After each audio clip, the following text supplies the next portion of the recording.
We're very fortunate to have 4 Acornsoft alums to talk to us today. I'm not sure quite how I feel about this talk, because at least 2 people involved in this talk directly contributed to my childhood not involving much sunlight or fresh air, because I was a serious addict of Monsters and Snapper back in the day. But, and certainly, I think my experience, and I'm sure the experience of a lot of people, is that as a general rule, the Acornsoft titles were always titles of somewhat greater quality than a lot of other titles around. And we're lucky to have 4 people, Paul Fellows, Stuart Swales, Tim Dobson, and Jonathan Griffiths, who between them have been involved in the development of some very well-known games, in the development of Acornsoft languages, and also having been involved in work on Arthur, which I'm sure you're all aware is the first desktop ARM operating system. So at this stage, I shall drop out and hand you over, first of all, to Paul Fellows. So, well, good afternoon, everybody. And it's great to see my 3 former colleagues, all from Acornsoft, all back together. I haven't seen Tim for years. It's been a few years since I've seen Stuart, who lives up in darkest Aberfeldy in Scotland, which is where he's dialing in from. So if his broadband's a bit crap, that's why. Although we did have, we probably still have Brian Coburn on, all the way from Melbourne, Australia. So it's not really an excuse. Anyway, so I'm just going to go through and let the guys introduce themselves. I think you all know me because I did a talk for this group not so long ago, actually, where I talked about how I'd got into the whole business of joining Acornsoft. So it all started for me when I saw another guy, Steve Barlow, who was building an Acorn Atom in his spare time in his student bedroom at Emmanuel College. And I thought, gosh, that looks interesting. And, you know, the rest is kind of history. And one day they'll have us all stuffed and put in that history museum along with all the equipment, I expect. So for those of you who haven't seen that, the talk I think has been recorded and is available. So I won't say much more about myself, because it's great to have the other guys here. And Tim, you're up first, and it says here, Tim, you started in 1981, which I think makes you the elder statesman of the group. Yes, that's right. I joined, well, I'll go into a bit later on, but yeah, I was at Cambridge University. I was in the year above Hugo Tyson at King's College. And he had one of the early Acorn Atoms, and I saw his and had to play with it, and I thought I'd buy one for myself. So I bought one for myself at the end of my 3rd year, the start of my 3rd year, rather. I spent quite a lot of time on it to the detriment of my academic work, I'm afraid. Is that a euphemism for I didn't manage to finish my degree? I did get a degree, but just not an honours degree. And I wrote a few games on it and other programs, and I showed them to Hugo, and he suggested I try and flog them to Acornsoft, because he'd worked for them in the summer job the year before. And Acornsoft was run by David Johnson Davis. That's right, yeah, DJD we always knew as later on. So I showed them to DJD and to Market Hill, and some of the programs weren't quite finished. So he offered me a summer job to finish them off and tidy them up. and then somehow that summer job turned into a permanent job, and I was there for 18 years. Yeah, so That's quite a long summer. quite a long summer, yes, an endless summer. In fact, I've been in continuous employment since 1981 because I got passed over to another company when Acorn folded, and then another company when that got taken over. So I'm still in my first employment. I only ever had the one job interview. Yeah.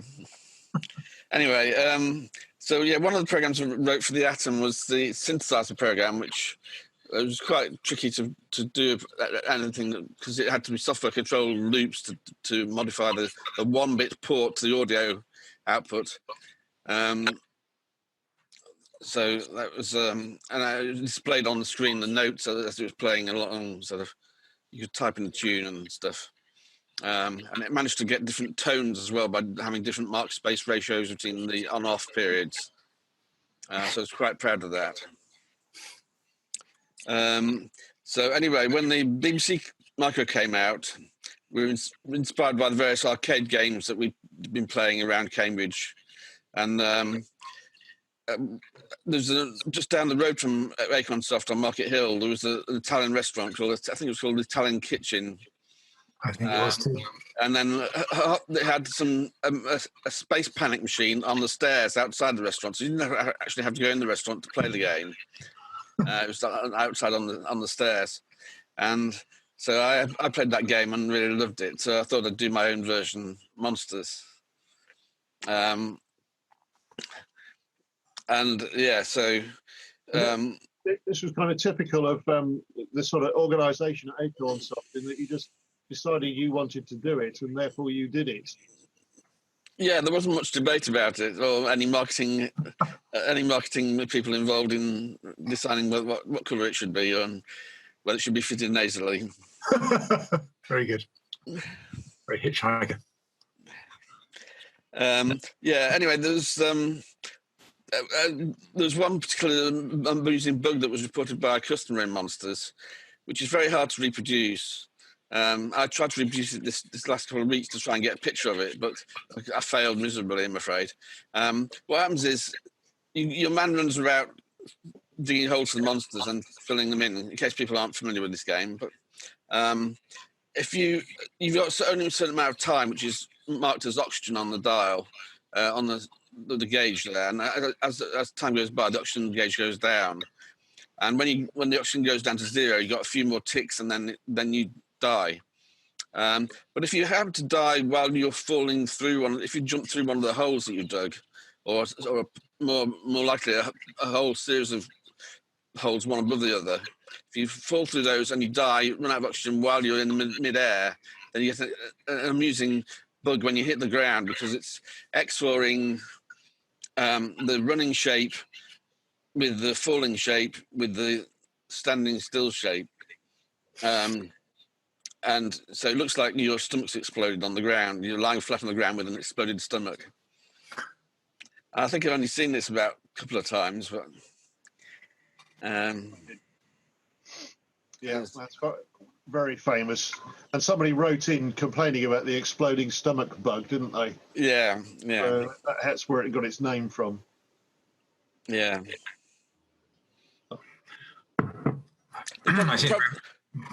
So go ahead, John. I seem to remember you spending quite a while trying to reproduce it back in 1982 when you wrote it. Yeah, one of the problems is that when the oxygen's running out, it slows the man down, so you can't actually move it's very haphazard, your movement, so it's hard to coordinate. You think you're near the end. You think you're near the end of running out, so you try and move, and you find it's too late. You can't move anymore. And then it kills you anyway. So yeah, so timing it is incredibly hard. Yeah. Anyway, next slide, Paul. Yeah, so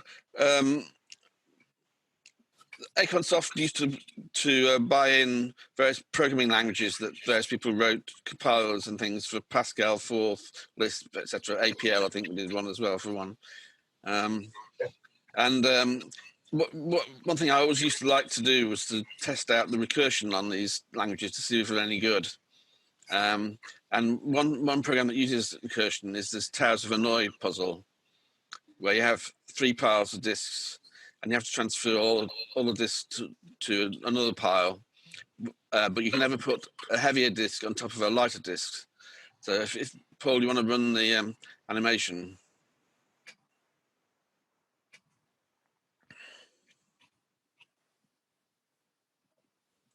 This is actually delayed, so you can actually see it in doing its action. So I've got several this is actually reconstructed by me the other week, written in BBC Basic with VDU Mode 7 color codes to do the plotting and non-plotting using new background and character and various control codes in the teletext mode. Avoided all that tedious rectangle drawing by just keeping codes in the right place. Yeah, a lot faster than drawing rectangles in the graphics mode or whatever. Yeah.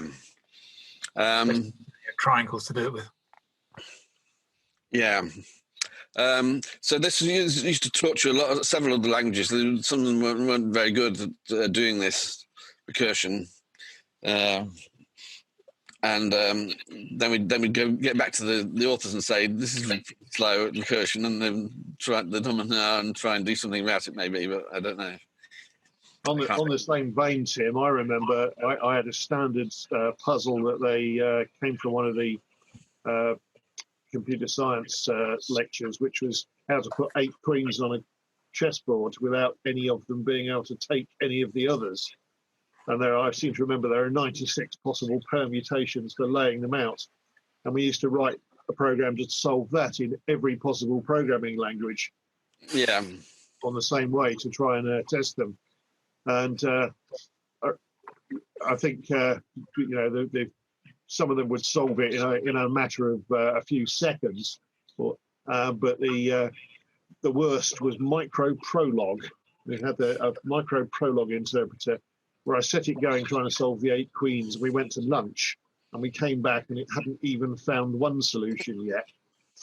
Mm-hmm. So I stopped it, cut it back down, and eventually I had to cut it down to the 3 queens on a 3x3 chessboard. And it still took all night to do it.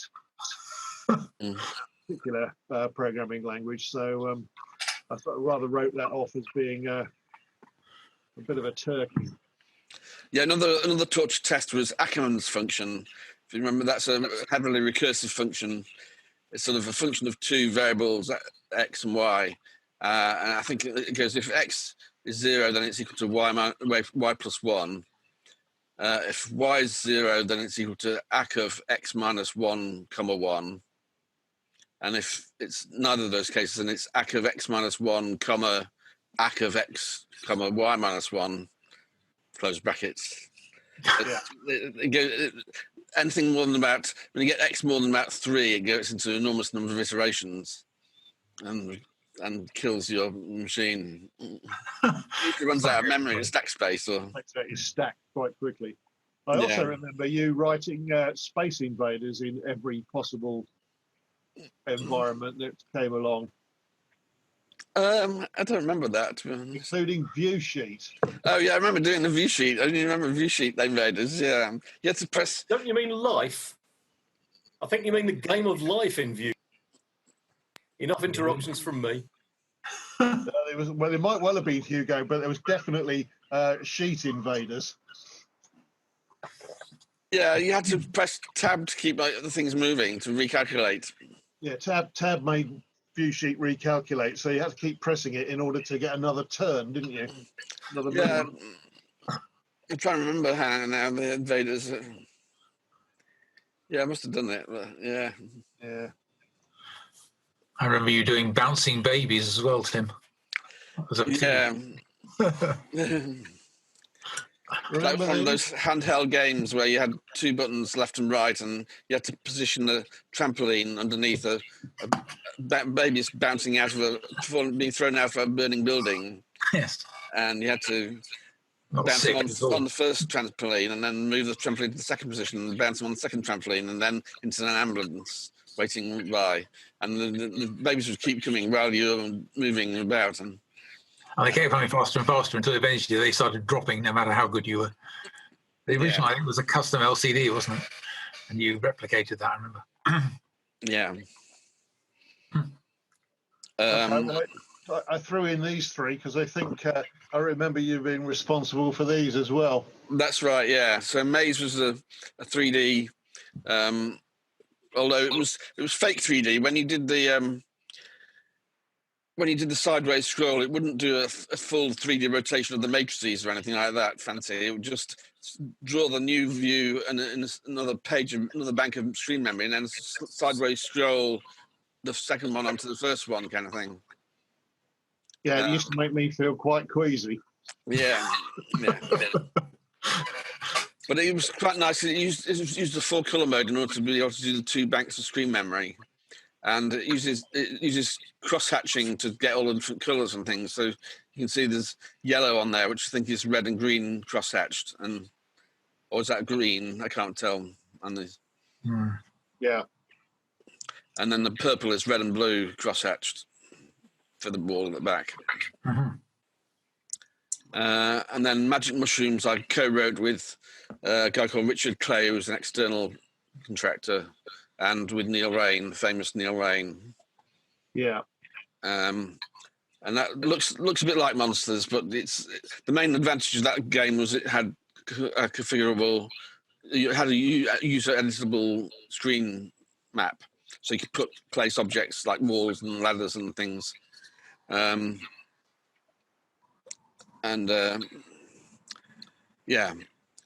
put icy patches and things like that. It's quite hard to play, I remember. And Pico Computer was a kind of computer for schools where you can. There's kind of low-level 602 like sort of opcodes and things, but you had all your screen memory was visible on screen at any one time. That's why it's called Pico Computer, because you can peek all the memory at any one time. So you could see you could run the program and see it incrementing and decrementing numbers on the screen at various times. That was one of the very early ones. I think it was originally on the Atom, which someone else wrote for, and then I converted it to the Beeb and Electron. Okay, yeah. I think we added more memory and stuff, because there was more screen and estate. As you do. Yeah. And then later on, I worked on the development of Arthur and Risk OS, actually for the Archimedes machine. It was quite a step up. Because I've been used to 652, which only had A, X, and Y registers, and really you can only do certain things on the A register, on the accumulator.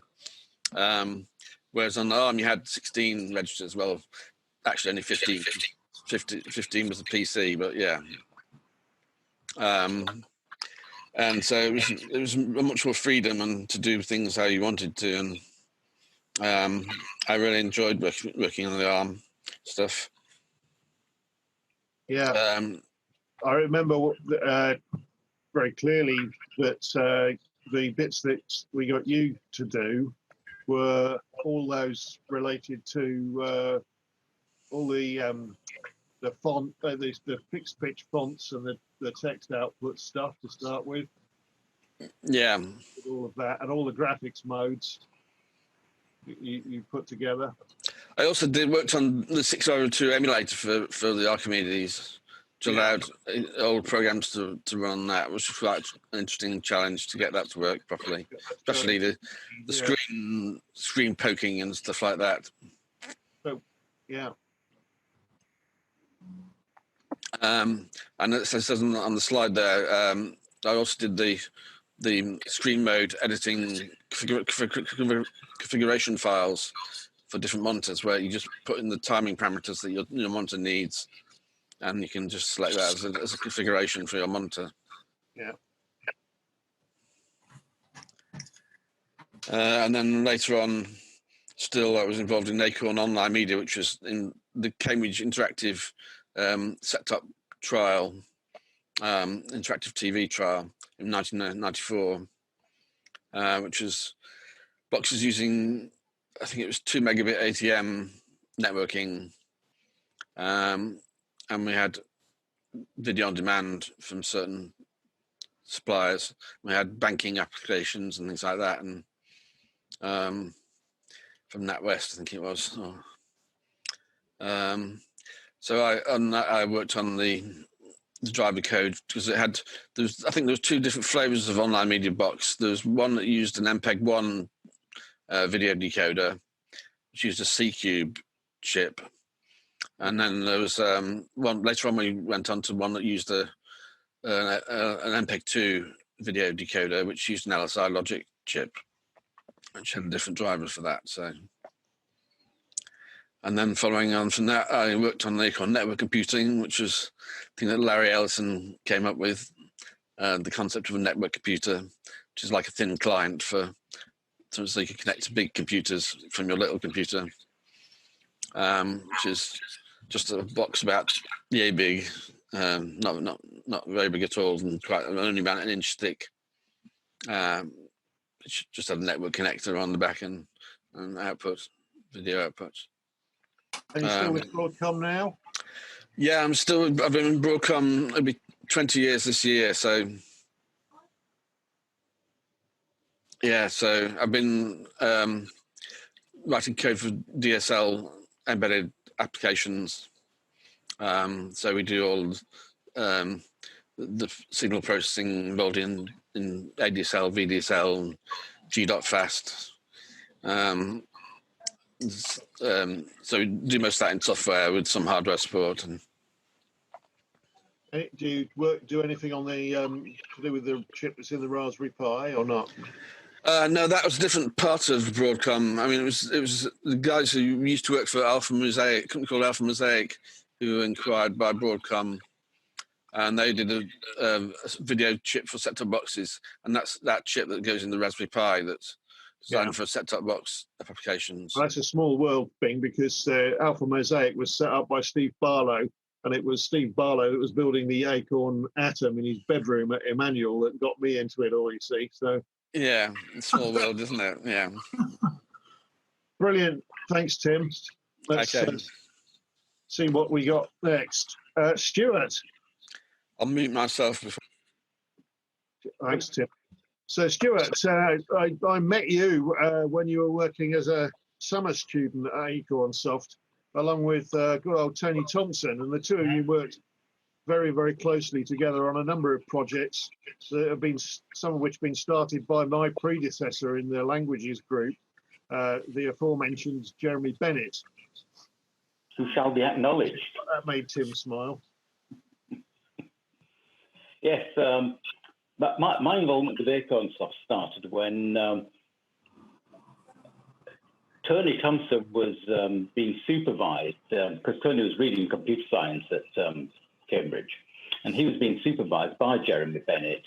And Jeremy once noticed a book on compilers he hadn't seen before on Tony's shelf and was having a look through. I thought, oh, it's interesting. And said, oh, who's this Stuart Swales person? Why don't I know them? And said, oh, he does physics. He doesn't do anything with computers, you know. And said, well, get him to talk to me. And I seemed to tick the boxes at the time, because Jeremy had this project going, which was for a Fortran compiler. And the aim was, you know, to see if we could get it to target the 6502. And it was all written in BCPL, and I had experience of all three. So he said, off you start, he said. And by the way, go and introduce yourself to DJD and just, you know, say hi.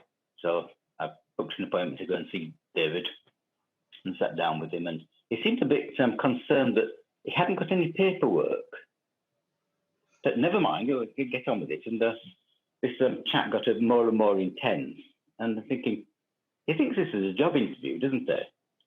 And at the end of it, he said, when can you start? And I said, I'm starting on Monday over at Green Street. That's right, because you and me and Tim were all ensconced over above the Jessop's camera shop on Green Street. I think I worked at Market Hill for precisely 1 week when there were 7 of us crammed into one room in the top there with about 2 chairs and 1 computer between us, because such had been the explosive growth of David hiring people, and he hadn't even thought about where they were going to sit.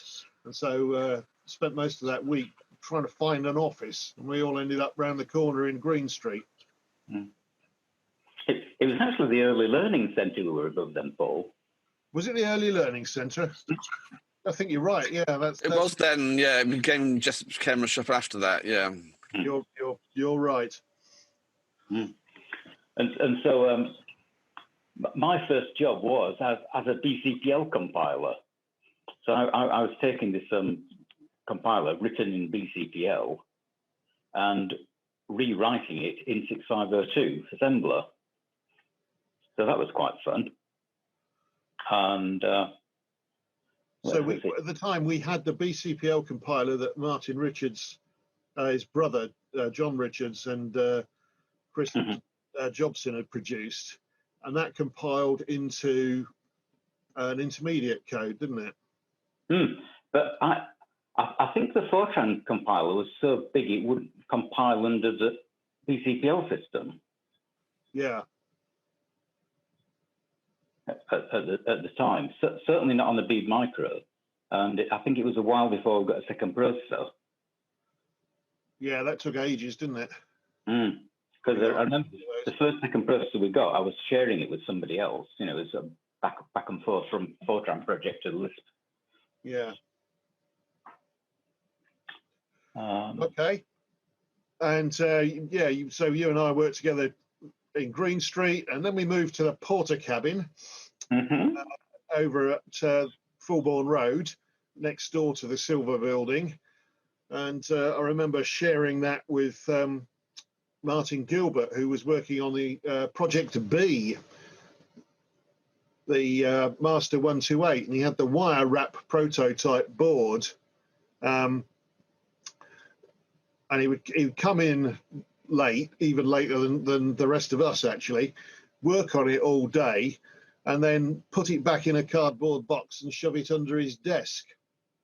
This one precious prototype, until eventually, I remember after several months, the cleaners threw it away because they thought this old rubbish has been under here for ages. So his attempt to keep this thing secret by putting it underneath on the floor in a tatty old cardboard box rather backfired, and we caught him skip diving in the skip round the corner to try and retrieve this thing from where the cleaners had binned it. Yeah. And so then we moved from there to Betcherman House, and we had a lot of fun in Betcherman House. I seem to remember you trying to blow yourself up. Oh, several times. But a power supply might have got attached to my fingers at one point. I think that was a Yank tank that was that Model 10 by that stage, BBC, that it had the enclosed metalwork so that, you know, for EM radiation. But that meant that when you unscrew the top to do anything useful with this system, the side of the power supply was exposed. And for one reason, I just decided to move the computer by picking it up by its power supply, as you do with the old BBC micros. And yeah, that was an unexpected electrification of fingers, and then going, I'd like to get this off my hand now. So I did end up throwing it. Yeah. But the bloody PDP-11, I mean, that moved around a lot, didn't it, with us? I mean, we had that at Green Street, and then we moved it to the Porter cabin. Yeah, I'm not quite sure why we had that machine. It was the size of a giant fridge, and it followed us around. I'm not sure why we originally got it. I'm not sure why we originally got it, but I think there was some deal whereby some place in the city was getting rid of a couple of them, and Acorn in the Silver Building wanted one, possibly just to run some CAD software. And they swapped them for about 10 BBC micros. And we ended up with one. It was running RFX11, which did usefully have a Fortran compiler for reference. And they were using PDP-11s in the computer lab at Cambridge. So we did also have the idea that because we couldn't get BCPL to compile on Beeb, we could run Tripos, which was the trivial portable operating system developed in the lab, on the PDP-11, and run the BCPL compiler on that. And we got, I think it was Brian Knight, to come and put Tripos on the PDP-11. But it had this really odd feature where its scheduler would stall, and at every opportunity, it would go into idle. And the only way you could keep the damn thing running was to keep interrupting it by, like holding down backspace while you're compiling. You shit, Invaders. And then, of course, we worked on Arthur and Riscos, and you did the file switch, which was a fairly unglamorous piece of the system, but was absolutely essential. Really, if that didn't work, nothing worked. Well, glue. A lot of what we did with Arthur and Arthur 1.86, which became Riscos, was we were doing a BBC micro, but obviously with the BBC micro, there were things that just frustrated you. And one of the latest ones was, you could use filing system prefixes on the master to select between filing systems, but it was quite inefficient as one got, you are the current filing system. Now you're the current filing system. I thought there shouldn't be a current filing system.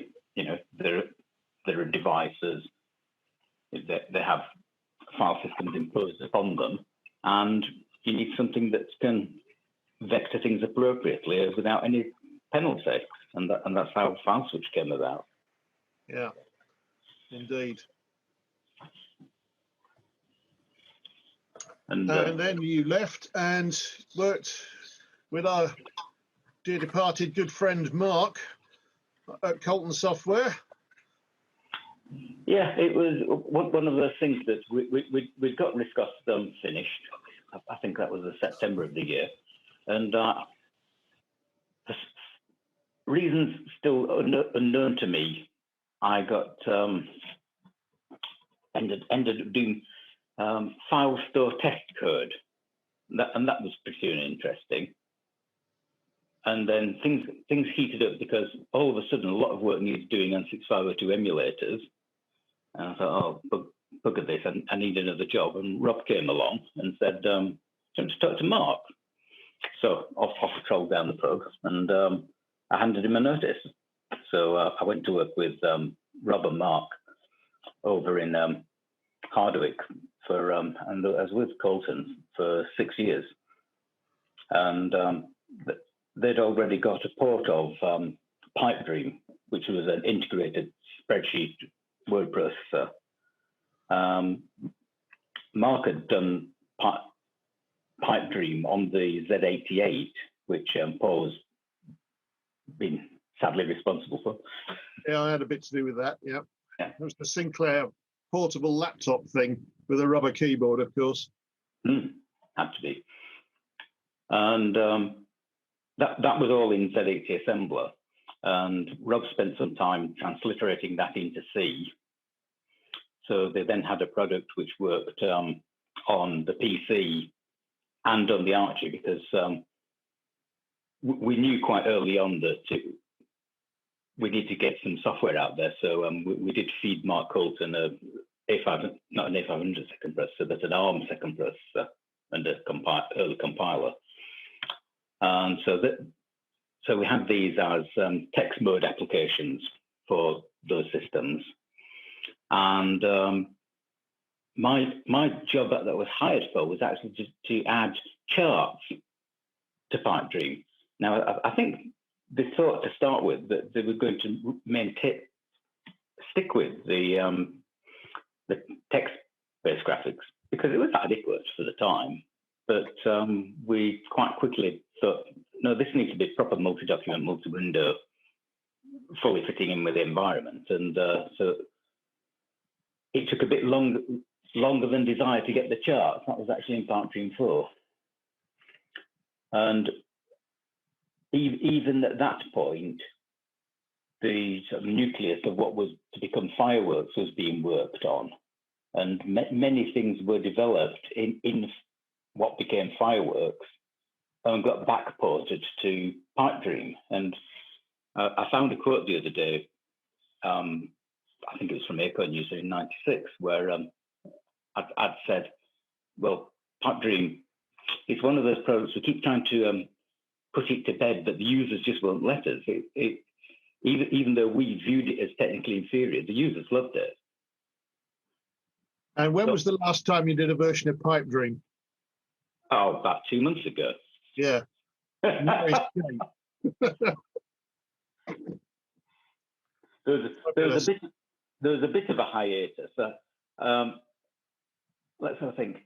I think that after Mark died, you see, the company was in the process of merging with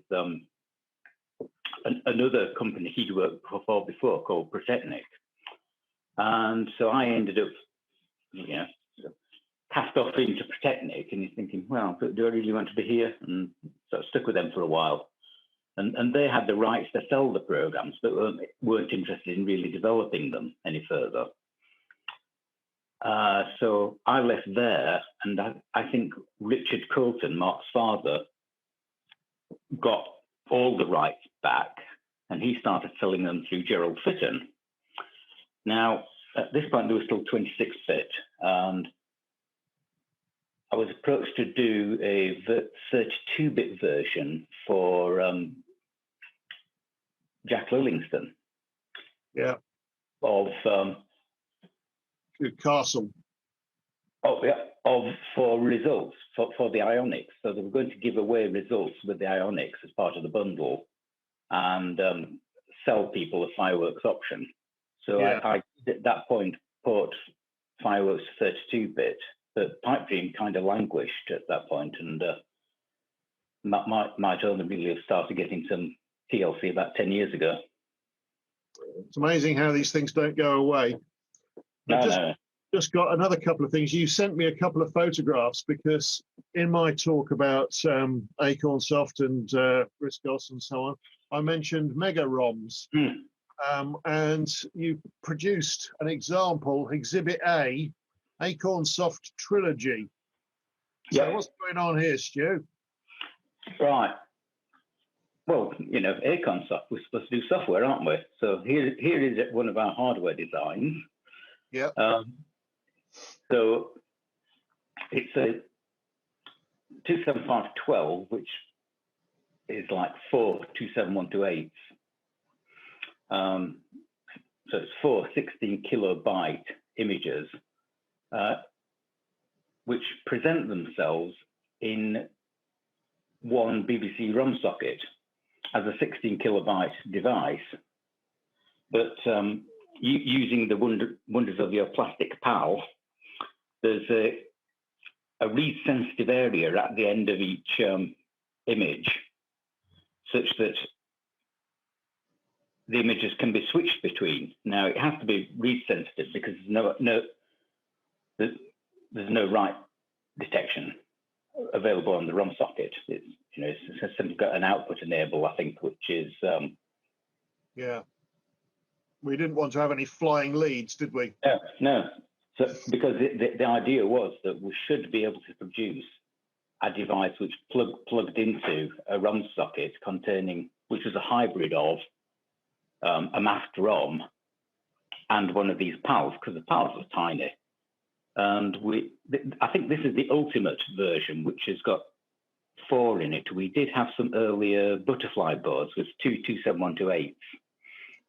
That's right. We did Pascal, which needed 2 ROMs, and Logo, which was 2 ROM system because it was written in BCPL and needed the BCPL runtime system, and packaged them up in a twin version. But this is a quad version. So you got view and view sheet. And view store and view spell. View spell and view store. That's it. I couldn't remember the fourth one, and it was the spelling checker. So it's got the entire Colton suite in the 4 banks. But you plug this into a ROM socket, and it doesn't appear to occupy more than one of your logical ROM sockets in the eyes of the operating system. And that was the cunning bit about it, wasn't it? Yeah. So I watched your talk back on that, and you had the detail pretty right of sideways ROM calls being swapped around within the ROM by it passed it to itself 4 times by sort of some cunning loop that I think Mr. Dobson had actually wrote for us in the pub one lunchtime. Yeah, I vaguely remember that. It was awfully devious. I wish I still had the code, because I remember marveling at it. It's only about 6 instructions long, and it just made it all work. Yeah. Well, but you've got the code because it's in that ROM. That's right. And anybody got a EEPROM programmer to read it? So some of these chaps out there are bound to have the ability to read it. Discuss afterwards. Another photograph of it. Yeah. So it says it's got all 4 in there. Same sort of idea. And what else have we got? Yeah, that's just saying the same thing, really. And it was using the 6502 read ahead pipeline to do in Tim's code to actually hit the latch. So it never really appeared to read the read sensitive latch, but it went 1 instruction short of there. And then because the pipeline read 1 more instruction further ahead, it twitched the latch, which flipped it to the next page. And I think that was the devious thing about it. I don't remember. Somebody will have to tell us. Yes, Tim. I'm afraid that memory's gone the way of most of my memories these days. Yeah, dear. Well, if the data's still in the in that ROM, we can read it out and find out. There's some mold growing in my memory. Another fun aspect of that was the idea that you've got a programmable logic array. There's no variables or anything. You just sat down with a rectangular mesh of gates and marked them for destruction. And your logic was the gates which had survived destruction. Yeah, and you did all that by hand on paper, and it worked. Yeah. Right, Mr. Griffiths. Oh, that'd be me. Yes. Indeed. Like it says, I joined Acornsoft in September 81. And the reason I joined in September 81 is that well done, Tim, Stuart, rather, is that I'd failed my A-levels. I spent all my time, I also had an Acorn Atom. I initially ordered a ZX80, and then I saw the advert from Acorn in PCW. So I thought, quick, swap it out. So I cancelled the order with Sinclair, ordered an Atom, and never looked back. But the trouble is I spent all my time writing these computer games, having got this new machine in the 6th form. And despite getting offers of 2 E's from Exeter University, amongst others, so I thought I didn't even have to do any work at all for school. Turned out I was sadly deluded. And anyway, so, and a friend suggested, why don't I send some of my demo tapes into Acornsoft? And so I did. And I met David Johnson Davis. He came up to Cambridge from where I was living previously, which was near Dover with my parents. And so, yes, then I initially wrote some Atom games with alongside Tim. I remember being there. And there's, amongst others. There weren't very many of us in Acornsoft in those days. I remember Chris Jordan. I remember Mickey Luff, the secretary. Tim might be able to help me here. And I remember, obviously, David Johnson Davis. And I don't remember, and Neil Rain would show up occasionally. Yeah, but he wasn't working there. Neil Yeah, was yes, doing the time, diploma wasn't he? course in computer science with me, except That's right. Arthur Norman commented that he saw Neil turn up to the exam and put 2 and 2 together and went, "Ah, you're the Neil Rain that hasn't been to a single lecture or supervision the entire time." That's right. Because he spent his entire time with you guys in Market Hill. Yep, he was very useful. Between Tim, Neil, and I, we did all the getting the code working for writing. So I wrote Snapper, Tim wrote Monsters, and Neil wrote Defender, and we worked with each other to do the sprite editor, like it says here, and the multi-loader was very handy.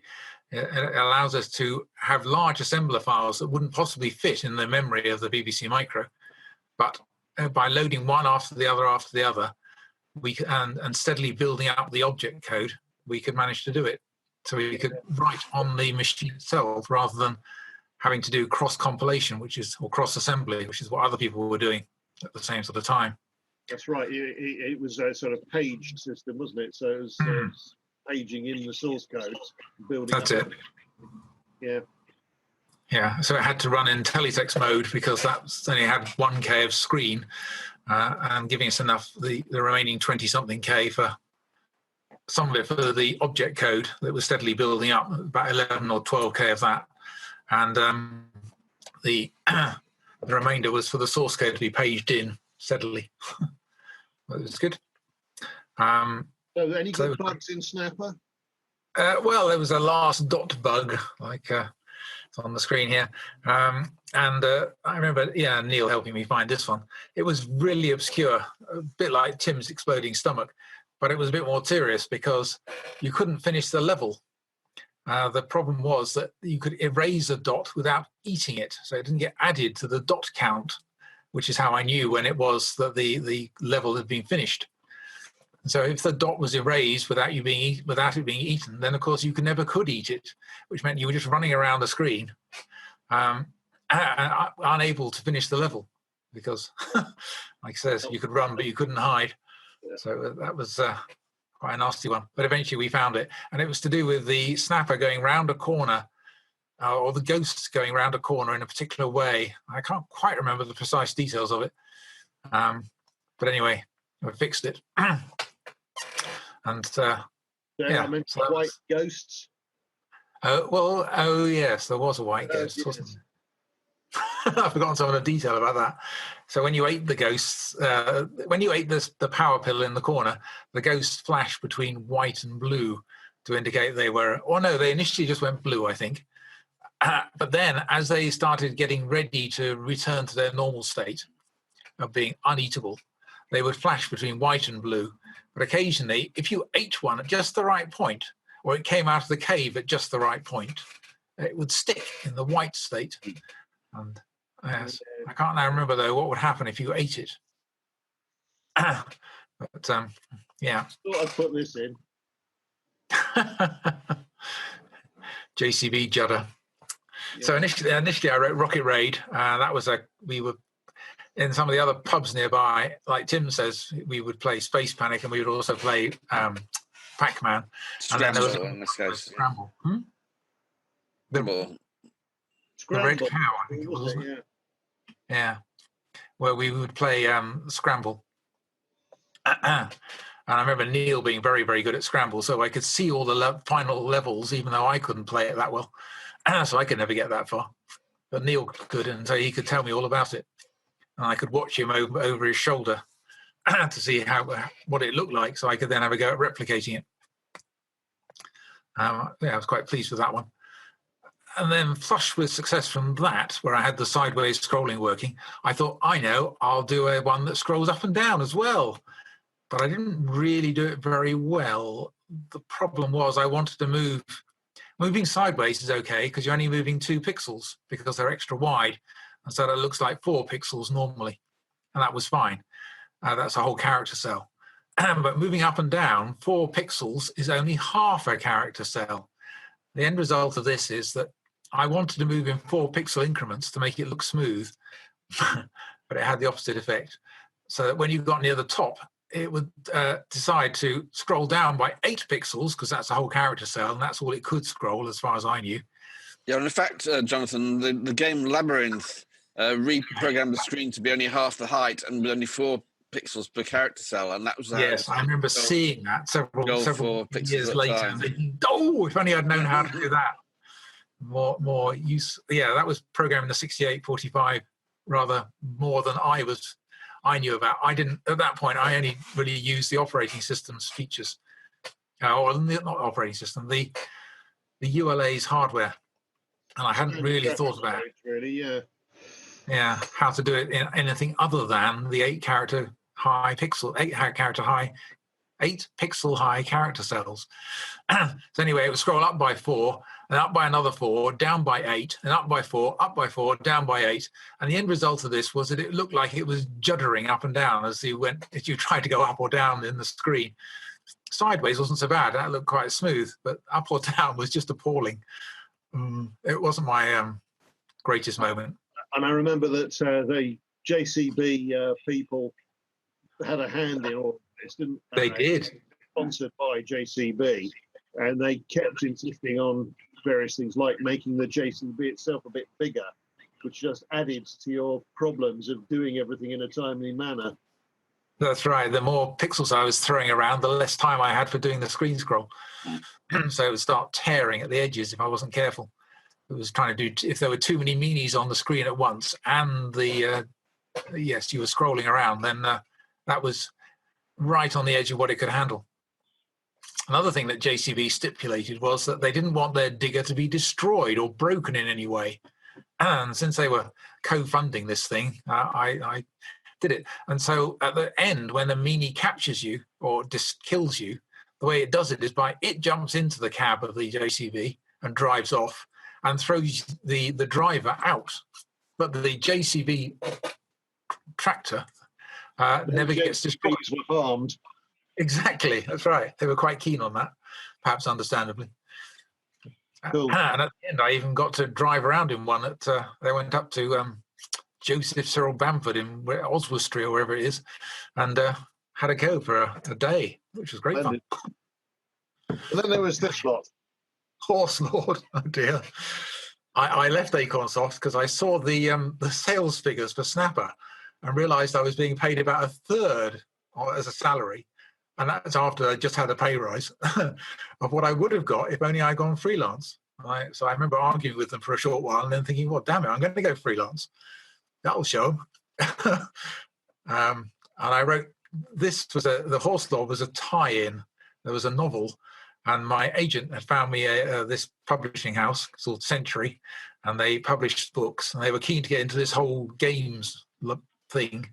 And so they thought that a tie-in with one of their existing books would be a clever idea. So I read the book and found a bit in it where the Horse Lord character, the protagonist of the novel, had to ride along a course, defeating various enemies. And I thought, that would make a good game. So I did it from the top down. The trouble is, a person on a horse from the top down doesn't really look very much like a person on a horse. You're mostly seeing them from sideways on, really, not from the top. And then his sword he was waving around to try and kill the enemies, as you can see across his saddle there. It looked more like he was waving around a giant willy. It was all a bit rubbish, really. It was another of my not great highlights. Things improved with Conqueror, though, didn't they? They did, immensely, yes. I was on a holiday with David Braven. I was still a friend with him, and on a sailing holiday with him in the Mediterranean, which was great fun because he and his dad could both sail a yacht. So we hired a yacht and went sailing around the Sporades Island groups. I remember that. It was great. And in that, I was chatting away to him and saying, I didn't quite know what to do with these game things. And I wasn't sure. And he said, well, why don't you use my 3D graphics engine? And so I thought, And then further, I thought, why don't I combine that with my other thing? I really like playing war games with Paul, our host today. And so he and I still play these micro tank war games, in fact. And so I combined those two things of 3D. In fact, obviously, it's based on the Zarch plotting system, but I then drew the tanks and various other bits of scenery, like the trees and things. And I had to go at writing that. And that I really rather enjoyed doing. Initially, I did it for the Archimedes, and then later I ported it to the Amiga and the Atari, after David had ported the games engine to those same machines. And then later on, another friend, Chris Sawyer, ported it to the PC as well. So that did quite well. I quite enjoyed doing all that. Learning about ARM assembler. Did the tanks climb the trees in all the versions? Wasn't Tim. What Tim's referring to is a bug that I found when testing it. I was playing testing for Jonathan, and I was being shot at, and these sort of shells were whizzing in over my head. And I thought, where the hell are they coming from? And I sort of ended up reversing my tank far enough back to discover that there was an enemy Sturmgeschütz 3 sat in the top of a tree shooting down at me. So, of course, this was in Campaign rather than Conqueror. In Conqueror, I had the sort of the landscape was quite constrained in the amount you could view. And the problem, and for tanks, really, you want a long distance. So for Campaign, which is the next one I did after Conqueror, I made it so that the landscape was instead a dead flat plain, but it extended off to infinity, or, you know, a long way, which meant you could fire more reasonably. You could pretend that you were in a tank. And I also made it so you was first-person view, so you looked like you were fighting from within the turret hatch, which was gave a more sort of visceral view of the whole thing rather than having a disembodied view of your tank in the middle of the screen, which is how the Conqueror worked, because it came from Zarch. And then, because I had much longer distances, then my vehicles could travel further and faster. Crucially, they could go more than their body length in one go, which meant that they would arrive near a tree, think there wasn't a problem. Then the next go, they'd arrive on the tree. And then suddenly, they'd go after that. They arrived at the edge of the tree.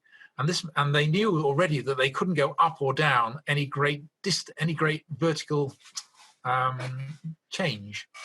I made it so that if the slope between the back or the front of the tank, the positions of the front and the back, if it were too great, then clearly it was trying to climb over some object. It shouldn't be. So I made it stop. This was great unless you were going so fast that you were already in the object before you noticed you were in a problem. Hence roosting in trees, which is a rather unnatural place for a tank to be. But it was a good fun bug. Yes, that's right. That's the text to go with. Yes, the entirely forgettable Horse Lord. That's it. And then later on, Jonathan and I worked together again on various embedded devices. I've got a couple of examples if you can see me. We worked at a company called Amino, where we made little network computers like this. Yes, very good. Prototype Amino, Aminet 103 digital set-top box, MPEG-2 decoder, very similar parallel path to that Tim was on over at Online Media, and about the same size by the sound of it. But, and also, of course, it was Martin Gilbert who set it all up, which is the same Martin Gilbert that Project B had his thing thrown away by the cleaner. That's right. He was our glorious leader. He was. And we wrote an operating system between us for these boxes, which doesn't half look like a BBC Micro inside. Yep. And it's probably something like 10 million of these, and their derivatives have been sold by Amino. So actually, it's probably sold more BBC-like operating systems than Acorn ever did. Some. That was in Tactos, I remember. Tactos, we called it, yeah. And that's after. Even when the machines ran Linux, they still booted up into Intactos, and then went star exec pling boot out of the filing system that Jonathan wrote to get Linux. Pling boot said run Linux. And then we went on to Alert Me, which is the stuff that's showing on the screen there now. And again, I've got Exhibit A, one Alert Me smart plug. That's right, yeah.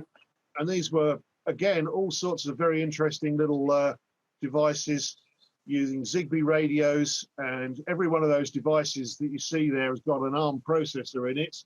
and it's got an operating system in it, written by Jonathan and myself, that doesn't half look like a BBC Micro, and was called Devos for the devices, and for the large cube thing in the middle there, the hub, it's got one called Hubos. Exactly so. That's right. I have to correct you though. The hub indeed had an ARM inside it. All the others had ZAP2 processors from Cambridge Consultants. You're right, they did, didn't they? Sorry. In the later versions, they had the ARM version. So the initial later versions went over to the ARM, but nevertheless, assembly language programmed up operating systems are us. That's the little energy display at the top right there that actually went out and was shipped by British Gas. They gave away 1 million of those, so that probably comes second in the list of operating systems. Right. Yes, indeed, BBC like. Maybe running very closely with the BBC Micro itself. I think there's probably about 1 million BBCs, weren't there? Shipped. Really? So many? Yeah, something like that. So actually, I think these are the great grandchildren of the BBC Micro.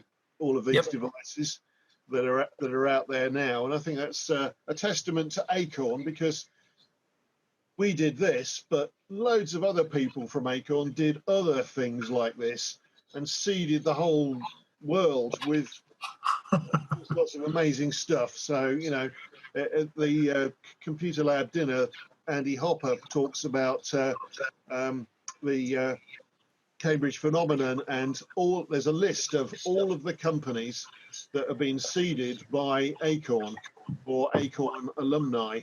And it's enormous. There's hundreds of companies that have come from all of that, and it's quite incredible. So what a thing to have been a part of.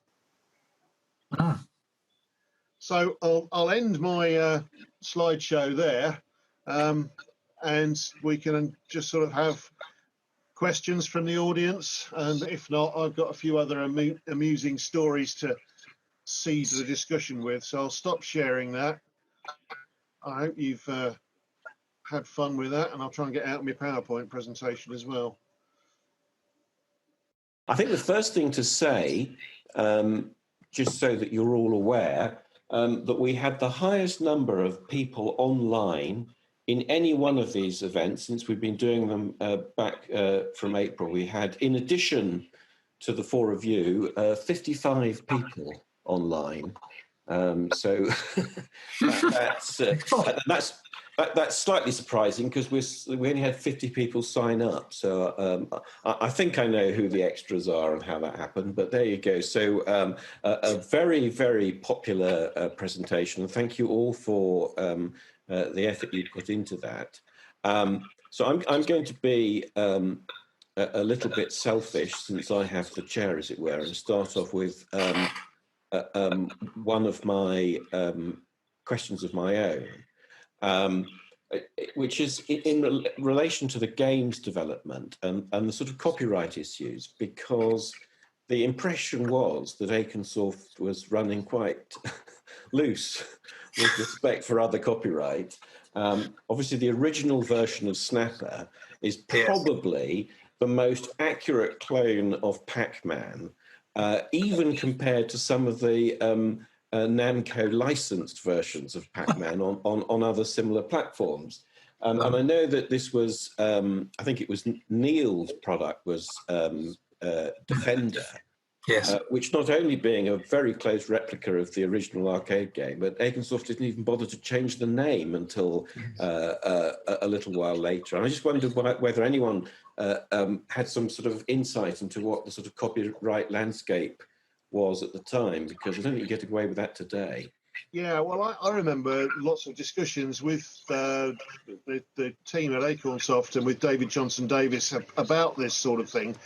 And the situation then was, back in 1981, 82, it was believed that the law of copyright did not apply to computer software in the same way that it is perceived to do today. In particular, that provided you hadn't actually taken a physical copy of the source or object code and derived your work from that, that it was not possible to have intellectual property rights over the resulting game. That was the perceived legal advice at the time. But things were changing quite quickly, and the law that was used to protect some of the games was not copyright, but trademark. People started registering the name of the game and or the graphic icons that they'd used within the game as registered trademarks of various corporations. And hence we weren't allowed to call it Pac-Man, we had to call it Snapper, and we had to call it Defender, not Planetoid, like the first version was. So that's why the names we had to call it Planetoid, not Defender. Sorry, the other way around, was it? Yeah. Yeah, thanks, Tim. And so that was why those things were necessary to change, but it wasn't necessary to change the other aspects. I don't know if anybody else remembers it. I remember David Johnson Davis asking me to change the graphics in Snapper for the version 2, where I did it. So I thought of a little thing that looked similar to a yellow Pac-Man, but was subtly different. So I put little legs and made him look sideways on a bit, and green cowboy hat for no good reason. And I changed the monsters as well to be little robots, ghosts. Yeah. So that was that thing about the trademark of icons. I'll say that, yeah, I agree. I mean, I wasn't involved in making games other than the Atom ones, which obviously was very, very different. But certainly I remember us having the idea that the code was trademarked, or rather the code was copyrighted. And so clearly the object that it made was also copyrighted. So, you know, someone copying your tape, you can obviously take them to court. But if someone writes something that looks and behaves the same, then all they've done is written something that looks and behaves the same, right? And you can't possibly object to that because it's just something that looks and behaves the same. And we carry on with the same laws these days about being allowed to reverse engineer things for the ability to interoperate, right? Which is all of those huge software court cases that ramble on about the copywriting or trademarking of the internal APIs of Java between Oracle and whomever it's been, and all that stuff. You know? But yeah, the idea that you can reverse engineer and do your own package that has the same interfaces, which is analogous to appearance, that still carries on, right? That we're allowed to do that.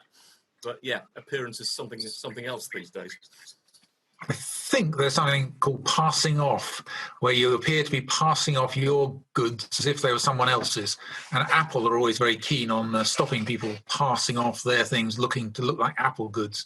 So I think that the graphics would come under that heading nowadays, certainly. Yeah, that's why Riscos has the icon bar as icons, not text. And that's why it's at the bottom of the screen, not the top. Because at the time, the Macintosh had textual menu bar at the top. And we thought, well, I remember I thought, I don't think we really want to get sued here. Let's move it to the bottom and make it pictures instead. Yeah, preemptive. Yeah, copyright's quite an interesting problem. Well, for games, it's slightly ridiculous. Certainly, I would say that if you like the core of the intellectual effort in making a good game is inventing the rules for the gameplay, right?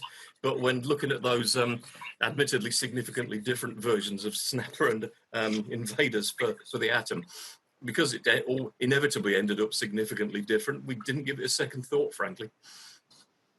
Right. Yeah, it was only when the BBC came along with its much more accurate graphic, more higher resolution.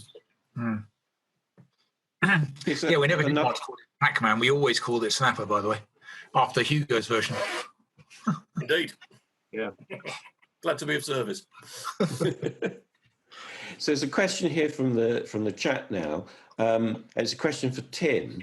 Can you recall how the programming responsibilities for Magic Mushrooms were divided between Richard, Neil, and yourself? The memory's not so good on this, but I think Richard did the original version and submitted to Acornsoft.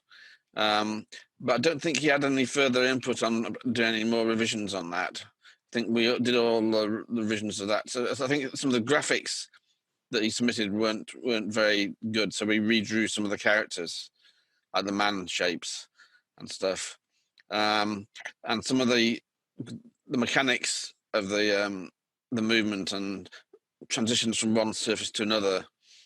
We fixed some bugs there where there were inconsistent things where you moved one step between two different things and it would not behave the same way. So we fixed some of the mechanics, and we certainly designed new levels ourselves. But apart from that, I can't remember exactly which bits. I remember I did the part of the level editor code. Just fairly straightforward. Just had displayed the screen and had a square box that you moved around to display which was your current cell, and then you could type one of the letters or numbers to select which cell you want to put in that cell. But I can't remember any other details about which other bits of the code I wrote. And I know there's a secret 2 levels in the code which display my own name and Neil Rain's name in bricks. You can get at. But no, I can't remember any other details about that, I'm afraid. A question here for Jonathan. I'm not aware of this myself, so I'm just reading what's here. But have you seen the hacked 5-player version of Snapper, where 4 others can play as ghosts? So I've heard of this, but I've only heard of it in the last few days. I think on the lead up to this. No, I never have seen it. It sounds astonishing. Not least having 4 people crowded around one little tiny keyboard. Unless yes, I'm a bit at a loss because I've never seen it myself, so I don't quite know how it works. No. Maybe when we throw open the questions to the floor, as it were, someone can show us. Yes. So yes. So let me just. There's another question here.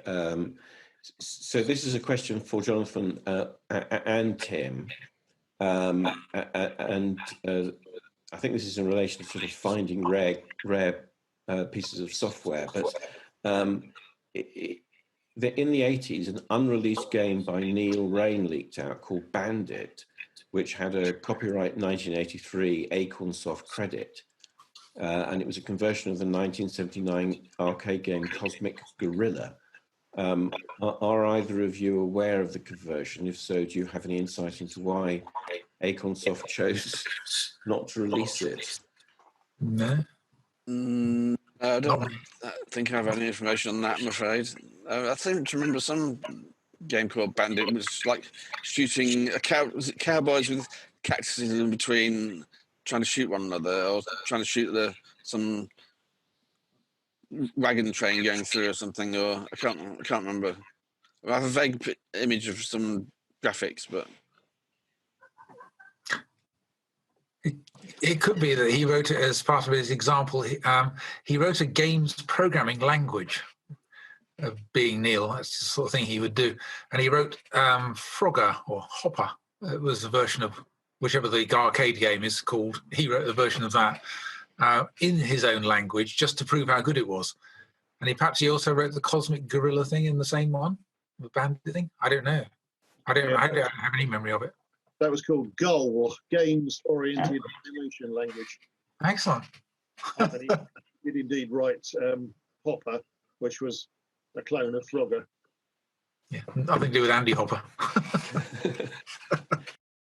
That was my question, but I looked at the source, well, not the source, the executable for Bandit, and it has got Goal in it, the graphics system, so it was written with Goal. Uh-huh.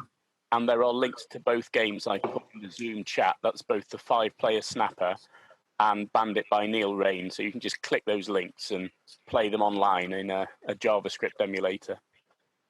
Yeah. Imagine the Ghosts would have quite an advantage, there being four of them. That's right. just take different paths and all gang up on the 4-player. That's right. I deliberately made them so they weren't very good. So initially they spend their time going in their little corners, one corner for each ghost. And then as the levels they spend less and less time as the levels increase. But even when I made them go after the player, I made it so they weren't totally efficient. Otherwise, it would be a bit harsh. So now a question on a very different topic, which is in relation to the set-top boxes and IoT-type devices that some of you have been involved in making subsequently, and the description of the operating systems in those being Beeb-like. And Jason's asking exactly how Beeb-like were they? Did you just use sort of certain elements from the operation system for file and interrupt handling, or was there more to it than that? So from the Intactos, which was the version for the set-top boxes, we started writing it in assembler on the HC08. Yeah, HC08, which was not unlike the 6502. And it had 64K of RAM. That sounds familiar. And some flash memory. Might even have been 32K, actually. 32K of RAM and some flash memory, so it didn't half look like a BBC Micro. Yep. But it didn't have the sideways paged ROMs, but I made the same sort of structure of having the code in modules that had a little ROM header on them that you would be almost entirely familiar with all the service calls, star commands, all that stuff, all in the ROM header. And then we spaced out the ROMs through the address space of the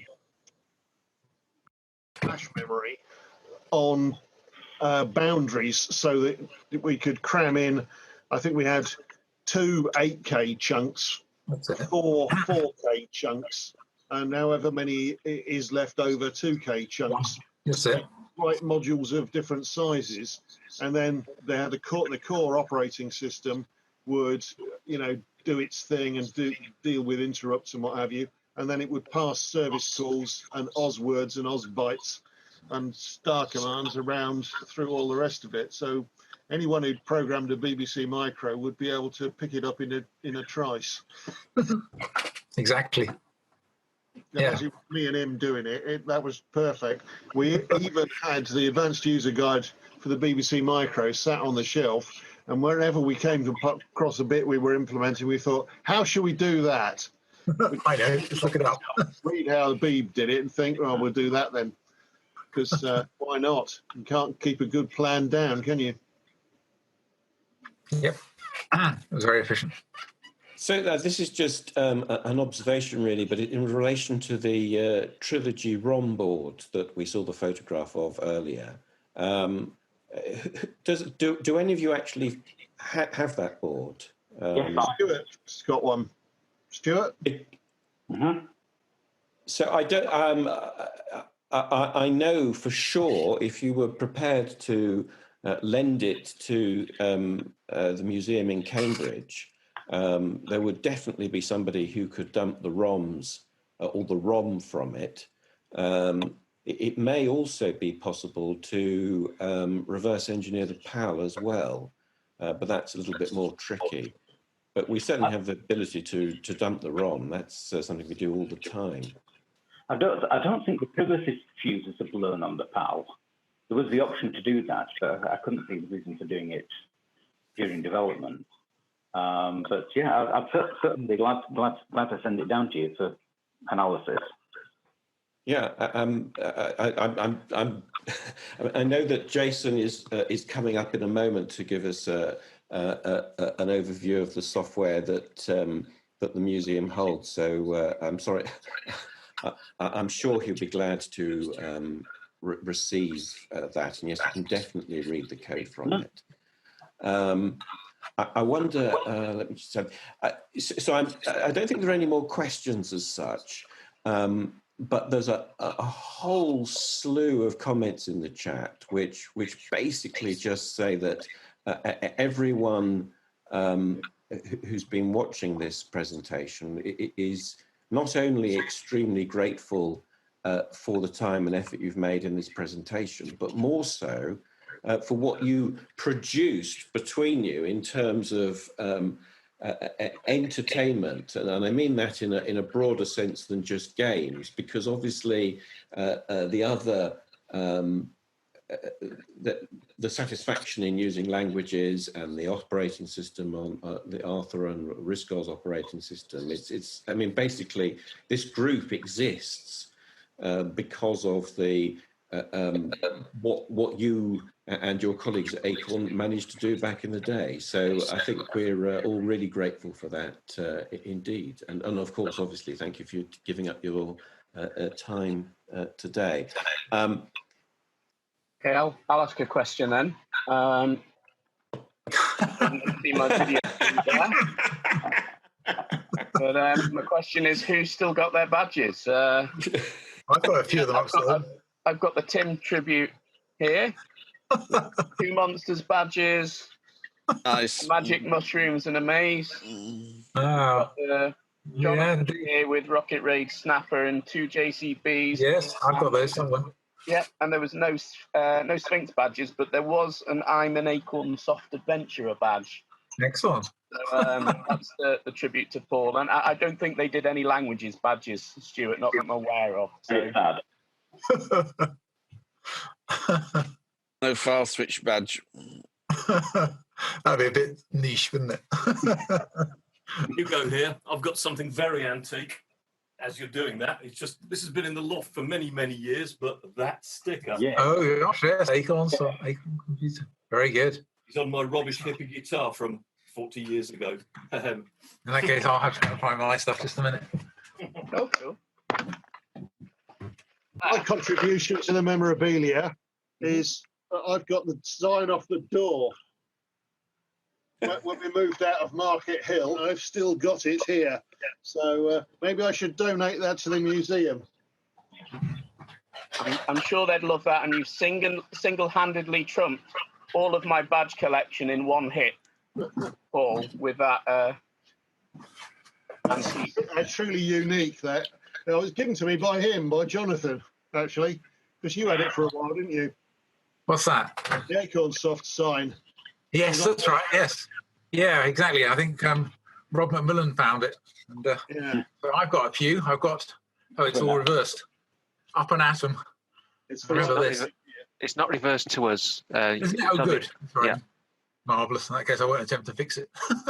And I've got the I'm a meanest meanie, and I'm not even sure what that one's. That obviously is Magic Mushrooms, isn't it? Is it? Labyrinth, it says on it. That's Labyrinth. Labyrinth, like it says. Yes, quite right. And I've also got an original Acorn T-shirt. Wow. Yeah, loads of stuff. Actually, when I was helping debug the BBC OS, Paul Bond had some green Acorn Bug Hunter T-shirts made up, and I used to have one of those, but it's far too small for me now. I've got one of these. Speaking of Acorn bugs, I have literally got an Acorn bug. If you can see that. Yeah. Yeah, I can.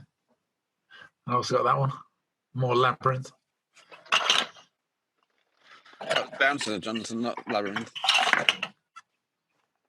Yeah, I've got quite a few of these. I didn't quite know why. I've got a pile of these stickers left. I used to have about 200 of these, but you probably recognise these. Apparently, they were all over the Acorn offices. So, Right. I've got a handful of those left. I got one of these. Oh, yeah, it's very good. An Acorn mug. Yeah. Gosh. Keep that on the shelf.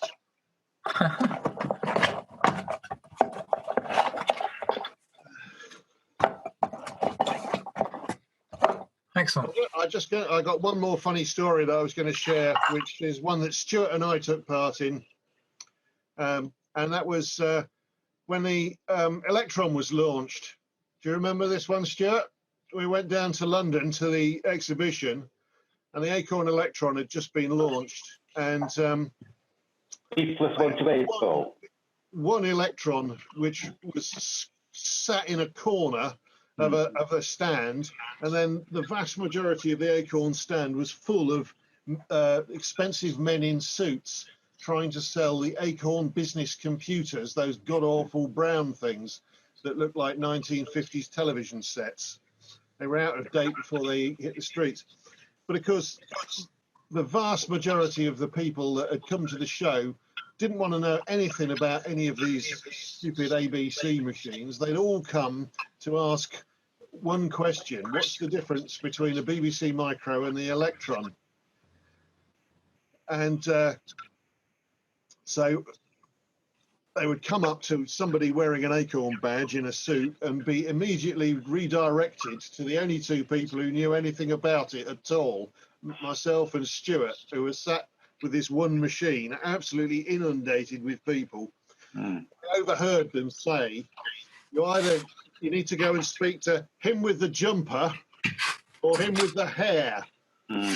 And that, the number of times we overheard that in the background, I'm very pleased to see that you've still got it, Stuart.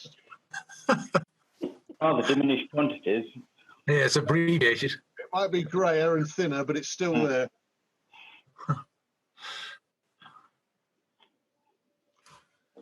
Right, well, we're probably out of time, and I just wanted to echo something that Hugo said, which was Acorn was a tremendous place to work. We had an enormous amount of fun, and it was because everybody on the technical side were all rooting for producing, you know, the best we could possibly make it, and of sorts to reproduce that sort of atmosphere and such a happy place to work in the whole of the rest of my 30-odd years since in other companies, but it's never quite been the same as it was at Acorn. We were cutting edge and doing a lot of amazing stuff and having huge fun doing it for the challenge. And that was the secret. We'd have done it even if they hadn't paid us.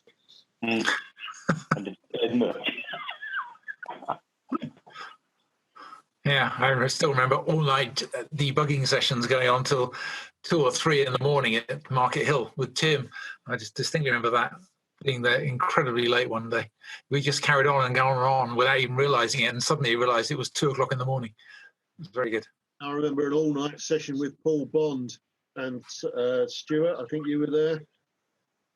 Not sure if you guys were, but when we were talking about what to do next, and the Acorn communicator was in existence, but they were refusing to make it look at anything like the Beeb in terms of operating system software and compatibility.